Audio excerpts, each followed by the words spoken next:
ఈ వీడియోలో మనం కండిషనల్ స్టేట్మెంట్స్ అంటే కండిషనల్ యాక్టివిటీస్ గురించి చూద్దాం. నార్మల్గా కండిషనల్ స్టేట్మెంట్స్ అని వేటిని అంటాము? మీకు ఏదైనా ప్రోగ్రామింగ్ సైడ్ నాలెడ్జ్ ఉన్నట్టయితే ఇఫ్ స్టేట్మెంట్ అనేది ఒక కండిషనల్ స్టేట్మెంట్. అలాగే స్విచ్ స్టేట్మెంట్ ఒకటి ఉంటుంది. మీరు ప్రీవియస్గా సి లాంగ్వేజ్ నేర్చుకున్నట్టయితే ఎనీ అదర్ ఏ ప్రోగ్రామింగ్ లాంగ్వేజ్లోనైనా కంట్రోల్ స్టేట్మెంట్స్ ఉంటాయి. ఓకే, వీటిని ఇక్కడ నేను ఇంతవరకు చూసినట్లు కంపల్సరీగా ఇఫ్, స్విచ్, టెర్నరీ ఆపరేటర్ ఒకటి ఉంటుంది. ఓకే, సో ఇఫ్ స్టేట్మెంట్ అంటే ఏంటంటే కండిషనల్ ఆపరేటర్ అంటే ఏంటంటే, ఇప్పుడు ఎగ్జాంపుల్ పర్పస్ మనం చూసుకున్నట్లయితే ఏం తీసుకుంటున్నాను, నాకు ఒక నెంబర్ ఉంది. ఓకే, ఆ నెంబరు యాక్చువల్గా నా దగ్గర 2 నెంబర్స్ ఉన్నాయి. ఒకటి 2 ఉంది, ఒకటి వచ్చేసి 4 ఉంది. 2 అనేది 4 కన్నా ఎక్కువగా ఉందా తక్కువగా ఉందా? ఏ ఈజ్ గ్రేటర్ దాన్ 4. సో అంటే ఇక్కడ మనం కండిషన్ని చెక్ చేస్తున్నాం. సో కండిషన్ చెక్ చేస్తున్నాం, ఇది ట్రూనా ఫాల్సా? ఫాల్స్. ఓకే, అలాగే నా దగ్గర ఒక నెంబర్ ఉంది, 5 అనే ఒక నెంబర్ ఉంది. ఈ నెంబర్ అనేది ఈవెనా లేకపోతే ఆడా? ఈవెన్ ఆడ్ అనేది ఎలా క్యాలిక్యులేట్ చేస్తాము? ఏదైనా నెంబర్ని 5 తోటి మాడ్యులస్ చేసినప్పుడు రిమైండర్ అనేది 1 వచ్చినట్టయితే అది మనకి ఆడ్ నెంబరు, 0 వచ్చినట్టయితే అది మనకి even number. Okay, so modulus అంటే ఏదైతే రిమైండర్ మిగిలిపోతుందో, అంటే 5/2 = 4, 2 2 జార్ 4, ఒకటి రిమైండర్ మిగిలిపోయింది కాబట్టి ఇది ఆడ్ నెంబర్ అనేది ఒక ప్రోగ్రామ్. ఇదంతా కూడా మనం బ్రెయిన్తో చేస్తాం. నార్మల్గా లాంగ్వేజ్లో అయితే ఎలా రాస్తామంటే, ఏదైనా ఒక సి లాంగ్వేజ్ చూసుకున్నట్టయితే ఇఫ్ ఏ మాడ్యులస్ 5 మాడ్యులస్ 2 = ఇలా రాసుకుంటూ వెళ్తాం అనమాట. అలాగే ఇందులో కూడా మనకి కండిషనల్ స్టేట్మెంట్స్ ఉన్నాయి. స్విచ్ ఒకటి ఉంది, ఇఫ్ ఒకటి ఉంది. సో ఫస్ట్ ఇఫ్ కండిషన్ గురించి చూద్దాం. ఓకే, ఫస్ట్ ఒక వేరియబుల్ని డిక్లేర్ చేసుకుని ఆ వేరియబుల్లోకి ఒక వాల్యూని అసైన్ చేసి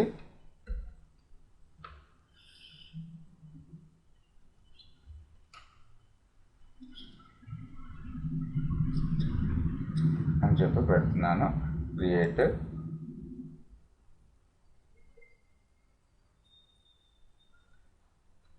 సో మనం ఏదైనా ఒక రోబోట్ని ఫస్ట్ డిజైన్ చేయాలనుకుంటే ఫ్లో చార్ట్ కానీ సీక్వెన్స్ కానీ యాక్టివిటీస్ని తీసుకోవాలంటే స్టెప్ బై స్టెప్ ప్రాసెస్ కాబట్టి, సో సీక్వెన్స్ యాక్టివిటీ ఒకటి తీసుకున్నాను. ఈ సీక్వెన్స్ యాక్టివిటీస్లో ఒక అసైన్ యాక్టివిటీ కూడా తీసుకున్నాను. ఓకే, సీక్వెన్స్లో అసైన్ పెట్టాను. అసైన్లో నేను ఒక వేరియబుల్ని క్రియేట్ చేయాలి. మీరు వేరియబుల్కి ఒక వాల్యూని అసైన్ చేద్దాం. ఓకే, ఇక్కడికి వెళ్ళి మీరు క్రియేట్ వేరియబుల్ అయినా క్లిక్ చేయొచ్చు, లేకపోతే ఇక్కడ క్లిక్ చేసుకుని రైట్ క్లిక్ చేసి ఇక్కడ క్రియేట్ వేరియబుల్ అనే ఆప్షన్ కనపడుతుంది. క్రియేట్ వేరియబుల్, ఫస్ట్ ఇక్కడ ఒక క్రియేట్ వేరియబుల్ క్రియేట్ చేద్దాము. దీని పేరు వచ్చేసి var1 అని పెడదాం, var1. సో ఇది మనకి even or odd number program కాబట్టి ఇది ఇంటిజర్ వాల్యూ తీసుకుందాం. ఓకే, ఇంటిజర్ వాల్యూ తీసుకుందాం. అలాగే వేరియబుల్ 2 వచ్చేసి ఇది అవసరం లేదు మనకు, దీన్ని రిమూవ్ చేసేద్దాం, డిలీట్. ఓకే, ఇక్కడ నుంచి కూడా వేరియబుల్ని ఏ విధంగా క్రియేట్ చేసుకోవాలో చూద్దాం. సో క్రియేట్ వేరియబుల్, సో ఇక్కడ మీకు షార్ట్ కట్ కూడా కనపడుతుంది, Ctrl+K అని చెప్పి. మీరు ఇక్కడ నుంచి అసైన్ యాక్టివిటీస్ నుంచి వేరియబుల్ క్రియేట్ చేయాలనుకుంటే Ctrl+K అని క్లిక్ చేస్తే మనకు వేరియబుల్ ఏదైతే డిఫైన్ చేసుకోవాలో var2 అని చెప్పి నేను వేరియబుల్ని క్రియేట్ చేస్తున్నాను, var2. ఇక్కడ var2 అనేది మనకి ఏమొచ్చిందో చూడండి, జనరిక్ వాల్యూ అని వచ్చింది. వేరియబుల్ టైప్ వచ్చేసి జనరిక్ వాల్యూ అని వచ్చింది. జనరిక్ వాల్యూ కాకుండా జనరిక్ వాల్యూ అంటే ఏంటి, మీనింగ్ ఏంటంటే ఇందులో మనం బులియన్ అయినా సేవ్ చేయొచ్చు, ఇంటర్ని సేవ్ చేయొచ్చు, స్ట్రింగ్నైనా సేవ్ చేసుకోవచ్చు. ఓకే, బులియన్ అయినా సేవ్ చేయొచ్చు, ఇంటర్నైనా సేవ్ చేయొచ్చు, స్ట్రింగ్నైనా సేవ్ చేయవచ్చు. కాబట్టి దీన్ని జనరిక్ వాల్యూ అంటున్నాం అనమాట. మనం జనరిక్ వాల్యూ కాకుండా మీకు ఏ వేరియబుల్ అయితే సేవ్ చేస్తున్నారో ఆ వేరియబుల్ని తీసుకోండి. var2 =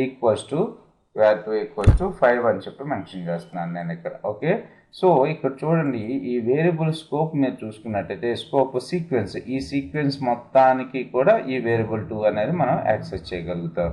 ఓకే, var2 = 5 అని చెప్పి మెన్షన్ చేసాము. ఇప్పుడు ఈ సీక్వెన్స్లో నేను ఇఫ్ కండిషన్ని, if statement, if activity,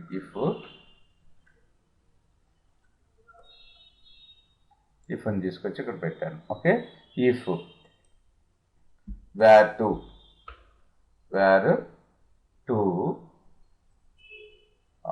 modulus purpose ఇది వాడదాము, ఎర్రర్ ఏమన్నా వస్తుంది అని చూద్దాం. var2 modulus of 2 double equals కాదు, ఇక్కడ సింగిల్ ఈక్వల్స్ టూనే వాడాలి.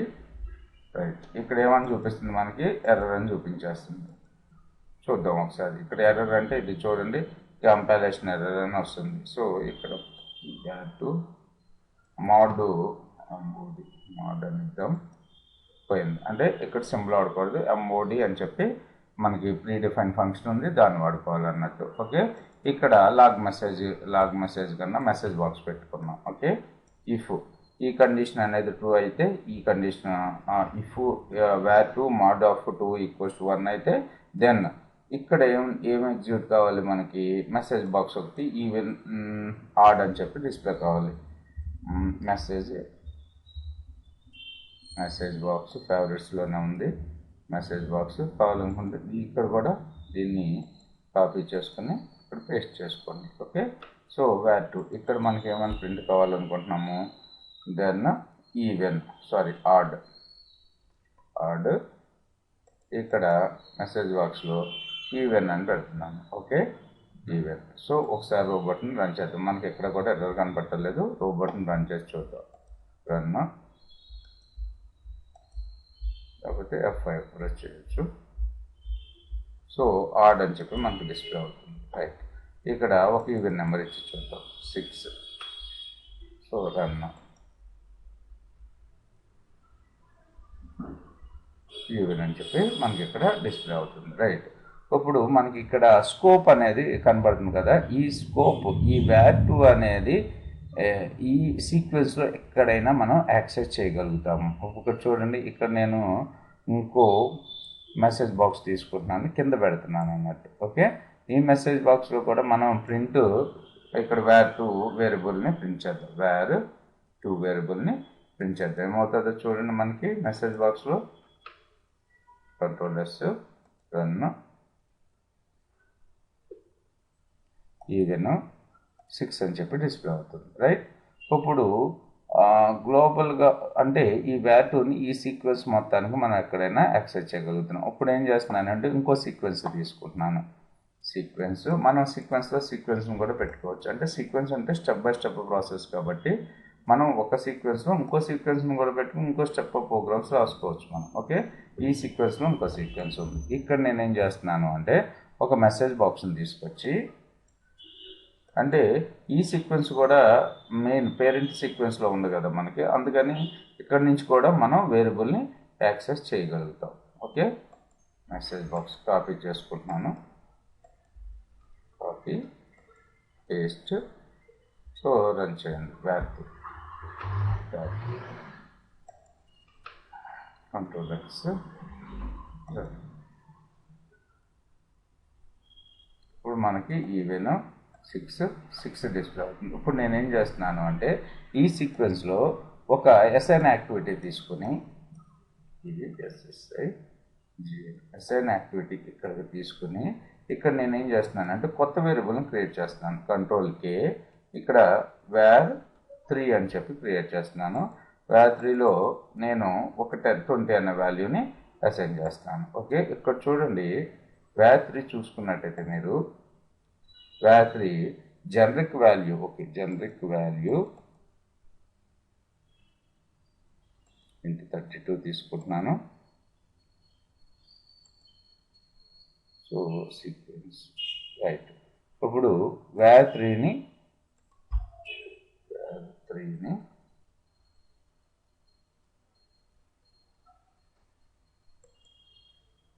చేస్తున్నాను.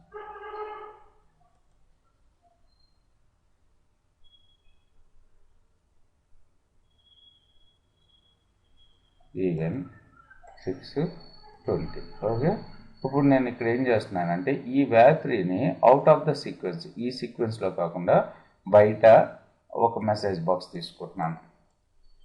సో కాబట్టి ఇదే మెసేజ్ బాక్స్ని మీరు బయటకు తీసుకొచ్చి కాపీ చేయండి. ఇది ఎక్కడ ఎక్స్పాండ్ అవ్వాలి, కొలాప్స్ అవ్వాలి, ఇక్కడ. రైట్, సో ఏముంది మనకి ఫస్ట్ సీక్వెన్స్లో assign activity if message box. So expand అవ్వాలి తీసుకొని కావాలి అనుకుంటే తర్వాత ఈ సీక్వెన్స్ బయట నేను మెసేజ్ బాక్స్లో వ్యాత్రి అని మెన్షన్ చేస్తున్నాను. చూడండి ఇక్కడ వ్యాత్రి అంటే మనకి ఎర్రర్ ఎందుకు చూపిస్తుంది అంటే మనది ఈ వ్యాత్రి యొక్క రేంజ్ విత్ ఇన్ ది ఈ సీక్వెన్స్ వరకే పనిచేస్తుంది. అవుట్ ఆఫ్ ద సీక్వెన్స్ ఇది పనిచేయదు. మెయిన్ సీక్వెన్స్ 1 సీక్వెన్స్ 2 అని పెడతాం పేరు. ఓకే, మనం మెయిన్ సీక్వెన్స్లో రాసిన ఇనిషియలైజ్ చేసిన వాల్యూస్ని సబ్ సీక్వెన్స్లో మనం దాన్ని గెట్ చేసుకోవచ్చు. కానీ సబ్ సీక్వెన్స్లో రాసిన ఇవన్నీ కూడా మీకు వేరియబుల్ స్కోప్ అంటాం అనమాట. వేరియబుల్ స్కోప్ ఇందులో మనం యాక్సెస్ చేయలేము. కావాలంటే చూడండి ఇక్కడ వ్యాత్రి అని అవగానే ఇక్కడ ఎర్రర్ వస్తుంది. ఒకవేళ మీరు రన్ చేయడానికి ట్రై చేసిన so the work flow has validation error, review and resolve them first అని చెప్పి ఇక్కడ సో అవుట్పుట్లో చూసుకున్నట్టయితే మనకి కూడా డిస్ప్లే అవ్వట్లేదు. చూడండి ఇక్కడ అందుకని ఇక్కడ ఎర్రర్ వస్తుంది అన్నట్టు. ఓకే,